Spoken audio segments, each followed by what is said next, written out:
ini salam dari calon imam kalian di masa depan. Assalamualaikum warahmatullahi wabarakatuh.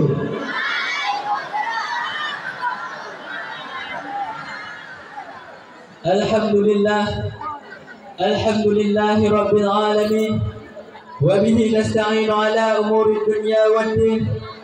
Asyhadu an la ilaha illallahul malikul haqqul mubin, wa asyhadu anna sayyidana Muhammadan abduhu wa rasuluhu shadiqul wa'dil amin. Allahumma salli wa sallim wa barik ala sayyidina Muhammad khataman nabiyyin wal mursalin wa ala alihi wa ashabihi ajmain. Amma ba'd.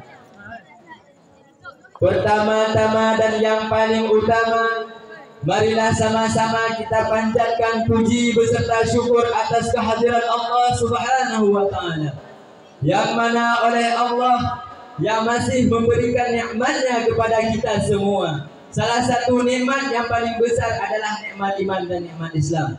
Dengan nikmat iman dan Islam tersebut, kita masih dapat mengenal yang mana Tuhan yang berhak disembah. Dan dengan nikmat iman dan nikmat Islam tersebut, kita masih dapat berhadir pada malam yang berbahagia ini. Dan selawat berangkaikan salam lagi buatnya kekasih Allah. Siapakah beliau? Yakni anak daripada Abdullah, buah hati daripada Aminah, berlakab Habibullah, bertitel Khalilullah. Siapakah beliau? Yakni baginda Nabi besar Muhammad sallallahu alaihi wasallam, yang mana oleh beliau yang berhasil menarik umatnya dari alam kebodohan hingga ke alam yang penuh ilmu pengetahuan, dari alam gelap gulita hingga ke alam yang terang benderang, sebagaimana yang kita rasakan pada saat sekarang ini. Dan selamat berangkaikan salam lagi buat dan para sahabat-sahabat beliau yang seiring sebahu dengan baginda Rasulullah. Ke laut sama mendayung, ke gunung sama mendaki,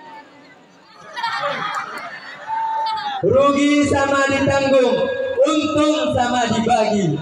Yang rela anak menjadi yatim, istri menjadi janda, demi tertegaknya kalimatul haq, la ilaha illallah Muhammad Rasulullah di atas permukaan bumi yang fana ini.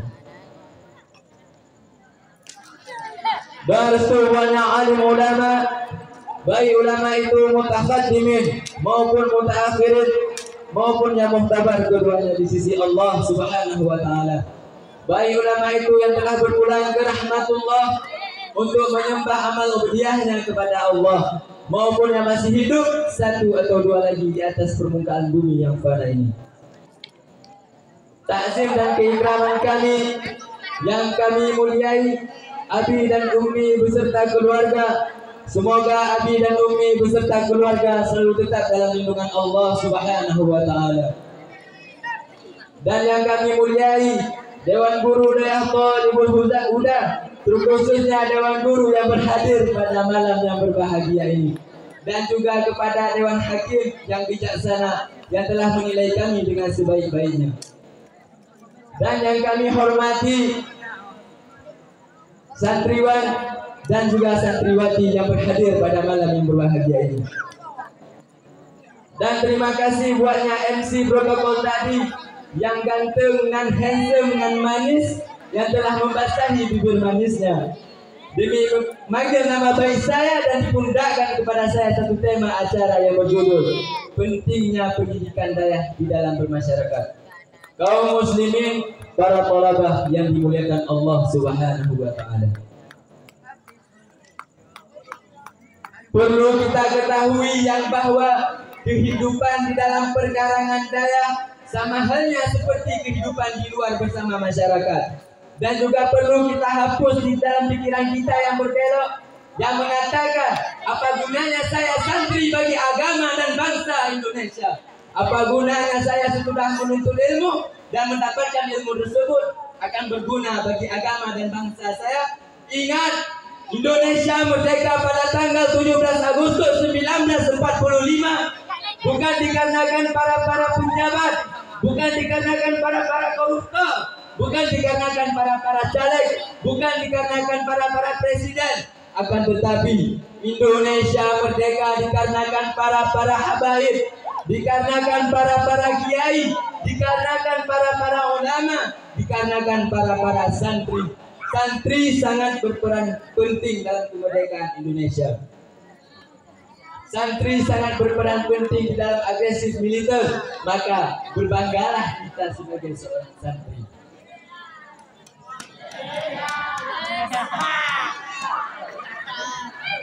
Dan meneladani sifat santri pada masa Rasulullah SAW. Bedanya santri zaman dahulu dan santri zaman sekarang sangatlah berbeda. Santri zaman dahulu apabila berjumpa dengan para kiai, berjumpa dengan para ulama, berjumpa dengan para habaib, mereka akan mengatakan, wahai para kiai, wahai para ulama, wahai para habaib, asidna ahdina, beri aku nasihat, beri aku petunjuk. Akan tetapi santri zaman sekarang apabila berjumpa dengan para habaib, berjumpa para kiai, berjumpa para ulama, mereka akan mengatakan, wahai para habaib, wahai para kiai, wahai para ulama, yuk selfie yuk. Kaum muslimin, para talabah yang dimuliakan Allah Subhanahu wa taala. Dan dengan adanya pendidikan daya juga dapat membantu masyarakat untuk meningkatkan keimanannya. Dan juga dengan adanya pendidikan daya dapat membantu masyarakat dalam menunaikan fardu kifayahnya masing-masing. Baik itu berbentuk takziah maupun berbentuk ilmu, yang mana ilmu tersebut wajib untuk dipelajari. Akan tetapi wajibnya adalah wajib kifayah, seperti mempelajari ilmu usul fiqh dan juga ilmu mantiq. Dengan adanya santri-santri mempelajari ilmu tersebut, maka masyarakat sudah terlepas dari kewajibannya masing-masing. Dan juga dengan adanya pendidikan daya, masyarakat dapat menyelamati putra dan putrinya dari rasa pahitnya kebodohan. Jadi dari pidato di atas dapat kita simpulkan yang bahwa pendidikan daya sangat berperan penting dalam meningkatkan keimanan masyarakat. Dan juga pendidikan daya dapat membantu masyarakat dalam menunaikan hal fardu kifayahnya.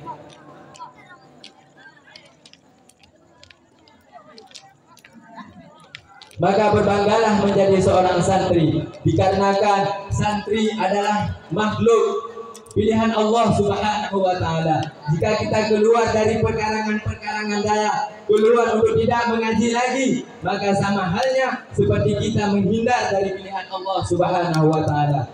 Maka dari itu, mari semua santri-santri semangat dalam menuntut ilmu, semangat dalam menggapai cita-cita. Ibaratkan pepatah Aceh mengatakan, pet mata kabigo. Bukan berarti pet mata kabigo tersebut menyuruh kita untuk tidur, bukan. Akan tetapi menyuruh kita untuk lebih giat dalam menuntut ilmu. Hanya inilah yang dapat saya sampaikan. Lebih dan kurang saya mohon diperbanyak maaf. Akhirul kalam, saya akhiri dengan sebuah pantun. Jalan-jalan ke kota Medan, singgah sebentar ke Brastagi. Hanya sekian dari calon ulama di masa depan. Dan insya Allah tahun depan kita berjumpa lagi. Assalamualaikum warahmatullahi wabarakatuh. Waalaikumsalam warahmatullahi wabarakatuh. Jumpa lagi. Kita akan baca. Baiklah. Dewan Hakim yang kami muliakan, peserta yang kami bangga-banggakan, peserta yang berusaha turun dari atas mimbar atas nama Tunku Muhammad Saputra, utusan daripada kabilah Isabas, dengan yang diketuai oleh Tunku Amir Syah.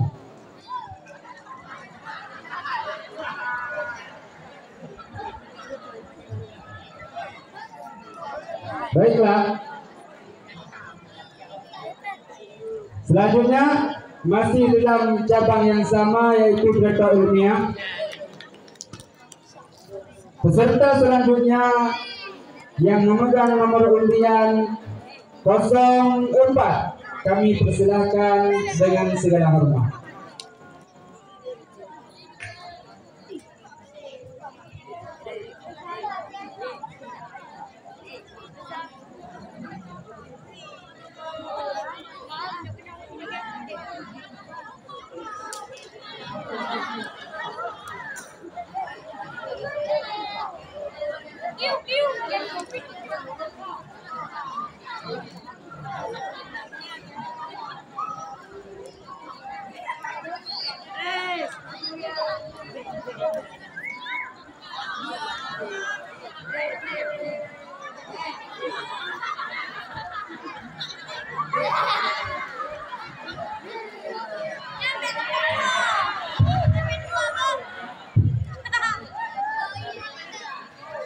Assalamualaikum warahmatullahi wabarakatuh. Alhamdulillah, alhamdulillahilladzi arsala rasulahu bil huda wa dinil haqqi liyudhhirahu 'ala dini kulli wa kafa billahi shahida. Wassalatu wassalamu ala sayyidina Muhammadin alladhi arsalahu Allahu shahidan wa mubashiran wa nadhira wa da'iyan ila Allah wa sirajan munira wa ala alihi wa ashabihi wa man tabi'ahum ila yaumiddin. Amma ba'd. Alhamdulillah, puji syukur kehadirat Allah Subhanahu wa taala, Zat yang Maha Penyayang, yang kasihnya tidak akan hilang dan tidak terlupakan. Zat yang Maha Pengasih, yang tidak pernah pilih kasih dan tidak pernah asal mengasihi. Zat yang telah menciptakan dualisme dunia, yang mana tidak akan bertahan satu jika tak ada keduanya. Hingga terciptalah langit dan bumi, bulan dan bintang, lautan dan daratan, si cantik dan si tampan, sehingga sempurnalah kehidupan alam. Kemudian selawat serta salam kita sampaikan kepada junjungan kita, pucuk pimpinan umat Islam sedunia, pagar kota Mekah Madinah, intan berlian dalam surga, yakni Habibina wa Syafi'ina wa Maulana Nabiyuna Muhammad sallallahu alaihi wasallam. Beliau yang telah menuntun umat Islam dari zaman kegelapan menuju ke zaman yang terang benderang, dari zaman kebodohan menuju ke zaman yang penuh ilmu pengetahuan. Juga kepada para alim sahabat yang mana oleh mereka telah sudi kiranya menyampaikan risalahnya, membantu Rasulullah yang pergi dengan baju putih pulang dengan baju merah. Mereka tak kenal yang namanya lelah. Juga kepada para tabi'in, tabi'in, ulama mutaqaddimin, ulama mutaakhirin, serta ulama yang muktabar keduanya di sisi Allah Subhanahu wa taala. Kemudian keta'ziman dan ikraman kami pertama sekali yaitu kepada Abi selaku Raisul Kiram Dayah Talibul Huda. Kita doakan Abi serta keluarga selalu dalam lindungan Allah Subhanahu wa taala. Amin amin ya rabbal alamin. Juga kepada seluruh asatidz wal asatidah Dayah Talibul Huda yang mana oleh mereka telah bersatu padu menjalankan roda pendidikan Dayah Talibul Huda. Wabil khusus kepada asatidz wal asatidah yang telah berhadir di depan yang berbahagia ini. Kemudian penghormatan kami pertama sekali yaitu kepada dewan juri yang adil lagi yang bijaksana, juga kepada seluruh santriwan dan santriwati dimanapun kalian berada. Hadirin para talabah yang dimuliakan Allah Subhanahu wa taala. Berdiri saya di sini sejenak hanya ingin menyampaikan sepatah dua patah kata yang dipatah-patahkan menjadi beberapa patah kata yang bertema yaitu kehidupan anak muda milenial menjadi pemimpin. Hadirin para talabah yang dimuliakan Allah Subhanahu wa taala. Perlu kita ketahui bahwa di zaman sekarang telah banyak budaya barat memasuki, bahkan mempengaruhi kehidupan kita, baik melalui televisi, internet, gaya berpakaian dan sebagainya. Jika pengaruh yang diberikan itu positif, maka akan sangat baik kepada kita. Namun bagaimana jika pengaruh yang diberikan justru negatif, maka akan merusak kepribadian umat Islam, terutama kita sebagai generasi muda kini. Generasi muda kini telah banyak terjerumus kepada pergaulan bebas, di mana mereka tidak hanya merusak dirinya sendiri, akan tetapi juga merusak orang lain. Coba kita perhatikan generasi muda di luar sana yang terpengaruh negatif oleh budaya barat. Beberapa di antara mereka ada yang terlalu over dan berpakaian, tawuran, mabuk-mabukan, bahkan sampai berzinaan. Na'udzubillahi min dzalik. Maka oleh karena itu, di era digital saat ini, generasi para pemuda harus dididik dan memiliki wawasan keagamaan yang inklusif dan moderat. Inklusif adalah wawasan keagamaan yang terbuka dan toleran. Sementara moderat adalah sikap dan pandangan yang tidak berlebihan, tidak ekstrim dan tidak radikal. Maka kita sebagai pemuda muslim tentunya harus paham betul apa yang menjadi tanggung jawab di mana Allah, tanggung jawab sama manusia, dan tanggung jawab dimanapun kita berada. Karena kita adalah anak-anak muda harapan bangsa untuk menjadi pemimpin di masa akan datang. Sebagaimana sabda Rasulullah di dalam kitab Riyadhus Shalihin yang diriwayatkan oleh Bukhari Muslim, kullukum ra'in wa kullukum mas'ulun 'an ra'iyatihi. Tiap-tiap kalian adalah pemimpin dan tiap-tiap kalian pimpin akan dipertanyakan. Takbir. Hadirin para talabah yang dimuliakan Allah Subhanahu wa taala. Maka oleh karena itu, jadilah anak muda yang berilmu agar menjadi pemimpin yang bijaksana, bisa membedakan mana yang benar dan mana yang salah, dan membatasi dengan lawan jenis. Karena agama Islam telah memberi batasan antara hubungan laki-laki dan perempuan. Namun pergaulan sekarang tak lagi seperti yang disyariatkan. Orang-orang terpengaruh oleh budaya barat yang dengan bebasnya mereka berpelukan, dengan mesranya mereka berciuman, dan dengan tanpa malunya mereka berhubungan dengan perempuan tanpa ikatan pernikahan. Na'udzubillahi min dzalik.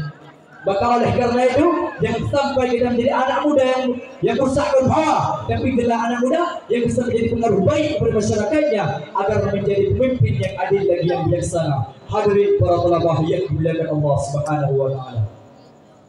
Kalau kita lihat pada sisi lainnya dari pengaruh budaya barat, maka hati kita akan semakin miris melihatnya. Mengapa? Karena banyak sekali generasi muda kini yang mabuk-mabukan, menggunakan obat-obatan seperti ganja dan sabu-sabu dan sebagainya. Padahal larangan Allah untuk mabuk dan konsumsi minuman keras telah begitu jelas dalam Al-Quran. Sungguh tidak ada kebaikan daripada perbuatan tersebut. Yang ada hanya rusak diri, terutama kesehatan mereka. Sebagaimana sabda Rasulullah di dalam kitab Riyadhus Shalihin dalam surah Al-Baqarah ayat 195, wala tulqu bi aydikum ila tahlukah wahsinu innallaha yuhibbul muhsinin. Dan janganlah kalian jatuhkan diri sendiri ke dalam kebinasaan dengan tangan sendiri, dan berbuat baiklah, sungguh Allah menyukai orang-orang yang berbuat baik. Hadirin para talabah yang dimuliakan Allah Subhanahu wa taala.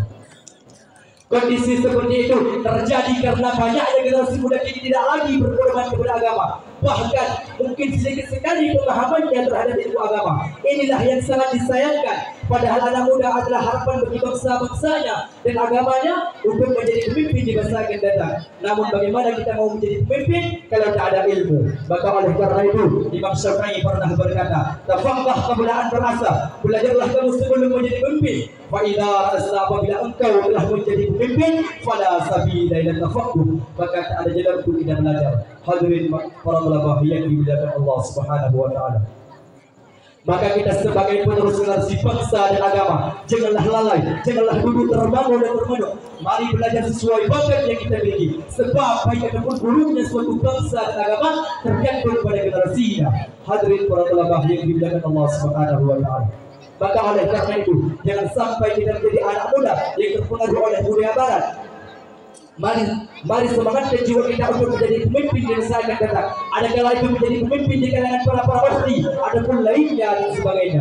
Dan jangan sampai kita jadi anak muda yang lemah, anak muda yang cuma bisa mengandalkan orang lain, apalagi mengandalkan orang tuanya.